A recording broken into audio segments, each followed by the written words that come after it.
माशाल्लाह जी माशाल्लाह। ये तसव्वुर भाई लगे हुए हैं जी, बिजली का काम कर रहे हैं और ये बाला लगा हुआ है। देखें ये पेंट मार रहा है, छत कर रहा है जी। और ये इसने दुकान बनाई है, ये दुबई से वापस आ गया है। सामने भाई मोबाइलों की दुकान, ये सामने मोबाइलों की दुकान बनी है, ये देखें भाई की। और ये भाई खड़े हुए हैं। और सुनाए ठीक है, खैरियत है। और ये चेयरमैन साहब हैं जी, ये मार्केट के ज़िया मशहूर शकरियाल के जो हैं ये चेयरमैन साहब हैं। जितनी भी दुकानें हैं उनके सदर हैं ये। अस्सलाम वालेकुम भाई, क्या हाल है? ठीक है, खैरियत है।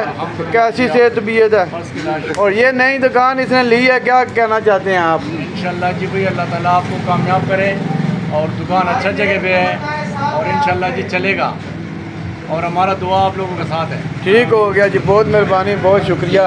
ये इकबाल का बड़ा बेटा है जी, ये देखें ये भाग रहा है। और ये छोटा बेटा है। और ये सदर साहब का ये वाला बेटा है जी, ये देखें। ये माशाल्लाह जुल्फ़ें दिखाओ यार अपनी। माशाल्लाह देखें इसने जुल्फ़ें रखी हुई हैं। और ये साथ कसाइयों की दुकान भी है। किसी को मोटा गोश्त चाहिए हो, पाए चाहिए हो, सिरियाँ चाहिए हो, ज़िया मस्जिद शकरियाल में आ सकता है जी।